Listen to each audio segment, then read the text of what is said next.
මිනිස්සු මැත්තේ නැහින එක දැන්වත් නවත්තන්න. මේ යුනිවර්ස් එකට පුළුවන් මිනිසුන් එකතු කරන්නත් ඈඩ් කරන්නත්. ඒක අපි පිළිගත්තත් නැතත් මේ සෝබා ධර්මයේ ඒ බලය තියෙනවා. ඒකට ඕනනම් පුළුවන් අපි හිතපුවත් නැති මට්ටමේ මිනිසුන් අපිට මුණ ගැස්වන්නත් අපිට හොඳමයි කියලා හිතන මිනිසුන් අපෙන් ඈඩ් කරන්නත්. මොකද මේ ලෝකෙට අපි දෙන දේ තමයි පෙරලා අපිට එක එක විදිහට අය ලැබෙන්නේ. ඔයා ගොඩක් හොඳ කෙනෙක් වෙලත් හැබැයි ඔයාට හම්බෙච්ච හොඳයි කියලා හිතන කෙනා ඔයාට හොඳයි කියලා හිතන කෙනා ඔයාගෙන් ඈත් වෙනකොට ඔයාට හිතෙන්න පුළුවන් මං අර කියපු කතාව බොරු නේද කියලා.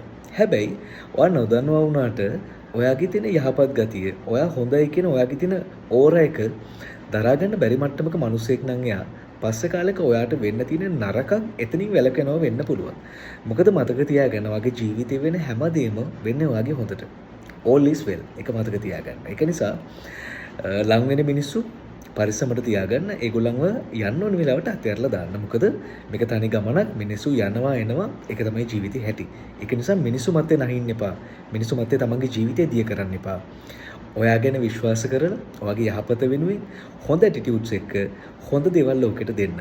ඒතුරු හැමදේම මේ යුනිවර්ස් එක බලාගෙන ඔයා මේ වෙලාවේ මොන තත්ත්වයක හිටියත් මතක තියාගන්න මේ වෙලාව පහු වෙලා යනවා. ඔයා ඉන්නේ මේ වෙලාවේ බොහොම නරක තත්ත්වයක නම් ඒකත් පහු වෙලා යනවා. ඔයා ඉන්නේ බොහොම හොඳ තත්ත්වයක නම් ඒකත් පහු වෙලා යනවා. හැම වෙලාවම කාසියේ දෙපැත්තම හැරෙනවා. ඒක නිසා ඔයා දෙන දේ හොඳ දෙයක් වෙන්න වග බලා ගන්න. එතකොට ඒක අනුන්ටත් ඔයාටත් යහපතක් විදිහට පෙරලා ලැබෙවි. ඒක නිසා ආදරෙකින්දවත් මොනම හේතුවක් නිසාවත් මිනිස්සු මැත්තේ නැහෙන එක දැන්වත් නවත්තන්න. හිනවල හිටපන්.